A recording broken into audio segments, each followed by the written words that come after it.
I'm Gary with Clarity, and this is Chris, who's our lead designer over here at Clarity. And we're just going to have a conversation today around our approach to designs, the customer involvement, and some of the benefits of looking to create a design prior to your event. So welcome, Chris. Thanks for being with us. Thanks for having me. Right on. So let's jump right in. Chris, I want to start high level, and then we might get a little bit into some of the detail, not too much, a little bit. How would you explain the creative process from a high level before or going into designing the show? The creative process, I always start for all shows, first of all, whether they be big or small, I always start with the end in mind. What is the purpose of this event? What are you trying to do? What do you want your audience to walk away with? Aside from that, one thing that helps me a lot is knowing what inspires them.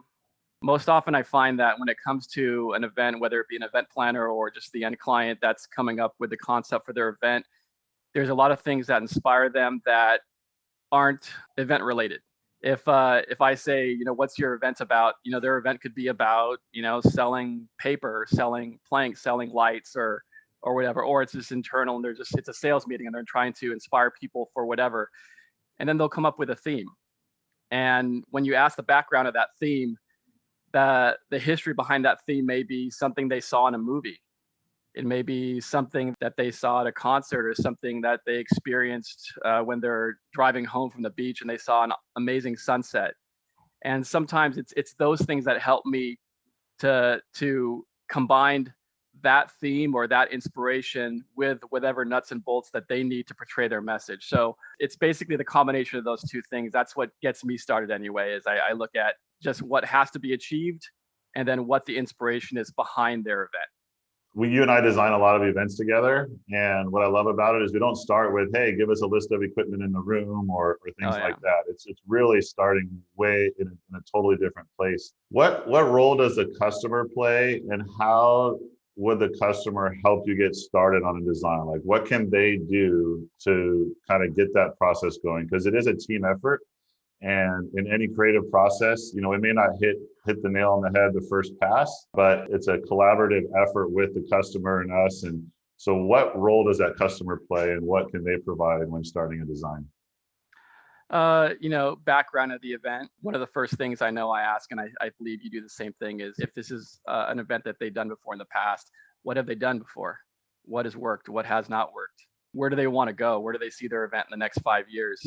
These are things that I like to work with the client on achieving that goal. So again, sometimes if their goal is attendance based, like let's say right now, I want to get at 5,000 people. Right now we're at 2,000. There might be a big element that's missing in their event to get them from 2,000 to 5,000. Maybe they don't know what that is. Maybe they do. Maybe that element is something that falls in our department. Right? Maybe it's lacking in energy. And that's something that definitely we're able to provide. That's one of my goals when it comes to designing anything, is I want to provide a great experience for people who are attending. I like to believe that at least myself and a lot of the other designers that I work with, we have a lot of great ideas on how we could achieve those different things, whatever they are. If I can know what inspires you, and then I know what your end goal is, it's my job to kind of draw the line between those two things. One of the process that we use is we have a shared folder with the client, and they'll drop inspirational pieces in there. I always make sure to tell them, make sure that you drop pictures of not just events that you enjoy the design of, but drop pictures of things that you see elsewhere that help inspire you. Just hence inspiration. Yeah, I love that. It's the idea of them really thinking outside of the event and more about the theme and the brand and the emotions and the feeling. And we've worked on a lot of these events together, and we encourage people to drop in a lot of content outside of event content. So what colors do you like? What emotions do you want to portray? What movies align with this? What have anything you can find, and then we can determine the right elements to bring that forward. Do you believe that design should be done for small events, and large events? Is there a cutoff in the size, or is it beneficial to do layouts and designs for any size event? If I'm going down the street from my house, but it's somewhere I've never been before, I'm going to open up my phone and I'm going to, tell the maps to tell me how to get there. Right. So I don't think there's a limit of how small you can go. You're always going to need some kind of roadmap for your event. And to be honest, my history in events was definitely a ground up situation. Like I started out wrapping cable. and working for event planners and working for art designers, and then eventually working for big concerts and programming those stages and designing those stages. However, one of the most frustrating times is working with people who don't have a plan, where they show up and then they just look and they don't know what they're going to do yet. And then they just start say, let's do this. So I don't know that there's ever a situation, big or small, that, oh, I don't need a roadmap on how to get there, because that's basically what designs are, right? It's a roadmap for your event for all different elements: seating, staging, what the Scenic is, where your registration is. Like, all those are elements of your plan for your event. So no, I don't think there's ever a time when you should not have a plan or a design. Yeah, I like how you said it's a roadmap. Here at Clarity, you and I, we work on a lot of layouts that goes into the audiovisual production, but it really also goes into helping the planner see and visualize the spacing in the room, the right stage size, how many people can they fit. We'll go through scenario planning with like rounds and theater. And actually moving outside the room, we can do layouts and designs for outside space, foyer space, like really anything that you can come up with. Talk a little bit about, scaled versus unscaled as far as like layouts go. So I'm on the sales side. We see a lot of concepts come in where people just draw up a vision, and that's awesome, but it's not scaled. So can you tell us a little bit about the importance of, a scaled layout versus like an unscaled layout or theme, and how that plays into it? Sure. Me, Gary, everything that I do is scaled. Yeah. I'm a strong believer in scaled.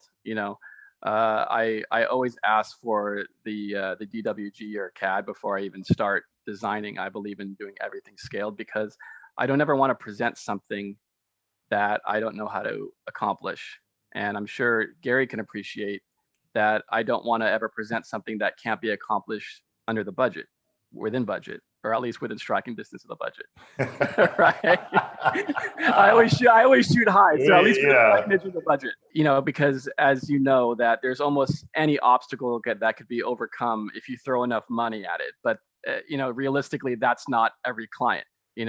Case in point is that, you look at the amount of work that gets done for the Super Bowl halftime show.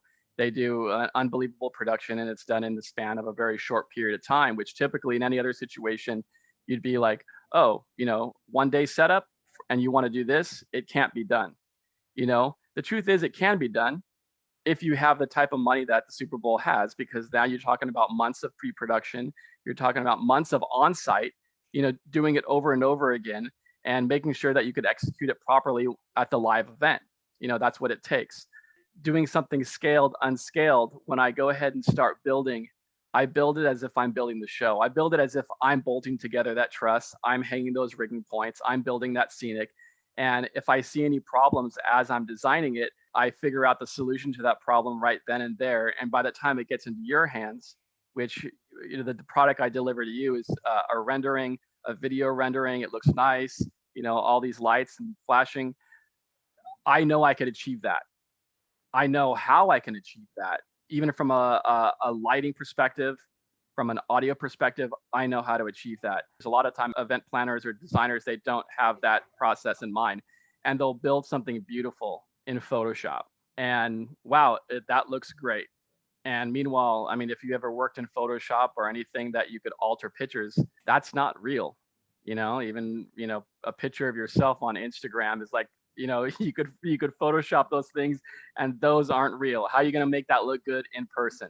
How are you going to achieve that in person?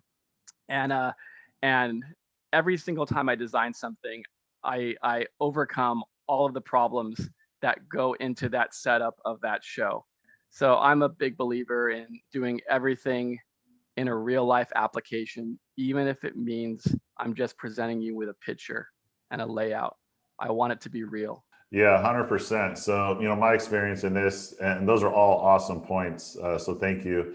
The bottom line is that every venue is different. Every space is different. Every dimension in a ballroom or a space is different. And so you may have an unbelievable concept, but if it's not built within that environment, it may or may not work. And I know, so what we do, like one example that comes to mind is, we were in a ballroom in Vegas with super high ceilings. And so we played into that. So we had verticality in the set, and it looked huge because we had that space.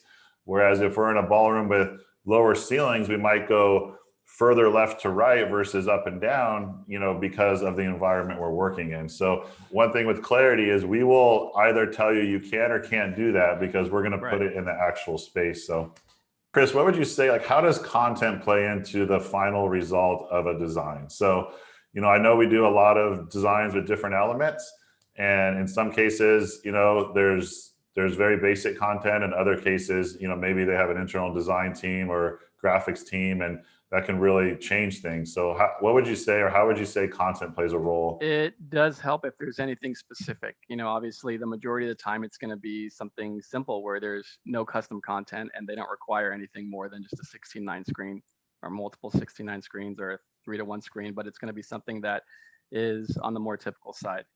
As far as the importance of concept, I can't stress to you how important it is. I've seen all kinds. It's the same thing as the driver of the race car. You could be in the fastest car in the world. If you don't know how to drive it, then you're going to crash and die, or you're just not going to go anywhere. So it's not just the content, but it's also the people executing that content. So I'll give you an example. I mentioned that part of my history is I used to do a lot of festival work. I was on the lighting side, so I would program the lighting. LED walls, you can't go to a concert right now without seeing a ton of LED walls, right? And usually they're not in a typical fashion where you would see at a corporate event where you would just see a 16:9 screen or a typical rectangle screen. They're built modularly, so they intentionally make them in shapes to take up space, add to the scenic, and it looks really cool. And you could basically put video content anywhere in that space. Now there's an example where if you have the wrong driver and the wrong content, they're going to sit behind there, and that type of design, which is meant to be just epically cool, is going to look epically lame because now you've provided an amazing canvas and you have no content for it. You have an amazing canvas and you have the wrong driver behind the car. So it's extremely important. And again, it goes back to the emotion of your event, of usually for me, if I design something that has that type of design, it's because I saw something in that inspirational folder that said, this is what they want. Like based on what they want, they wanted a 360 design where they feel like the audience is immersed in that event and there's video going on all around them. This is what they want. So part of that design is knowing exactly what content should be on to create that emotion behind the inspiration, because that's basically what designs are. That's what music is. That's what all that stuff is. It's basically is trying to pull emotion out of a song or pull emotion out of something visually that people see. And that's what we're creating. So we're going to wrap it up here. But one last question, Chris, is how do you choose the elements? Like how do you choose LED versus projection or mapping on the ceiling, or now we're going to pull in actually scenic props like a movie or hard sets? Like how do you choose some of those things and at Clarity, we don't really have any limit to what we can put in a design. So that's something that's really fun for us. But how do you choose what goes in the room from technology to props, scenic, when you're thinking about designs? There's certain obvious reasons, right? Sometimes your space will only allow for one or the other. So outdoor events, it's very difficult to do projection in an outdoor event, so there's an example where we'd obviously use LED. To be honest, I do have a lot of rules, but there's no rhyme or reason to the rules. I do like things that you can touch. One of the goals is we're always trying to create depth on stage, right? I don't ever want it to look flat like they're looking at a picture. That's probably one of my biggest pet peeves when I see a lot of these stage designs, with LED wall is, when you look at award shows, a lot of times it's just wall to wall LED. It's just all flat. And you're sitting there watching TV.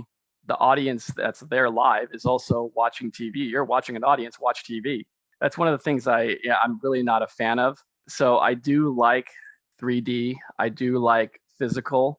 How I achieve that, it's really whatever I think is going to be interpreted best by the audience. And that's the method I would choose to go. Yeah, no, that's awesome. Well, thanks a lot, Chris. I appreciate it. We'll have to do this again sometime. It's been awesome. And to all the planners out there, reach out to us. We look forward to working with you on upcoming designs for the fall, and have a wonderful day.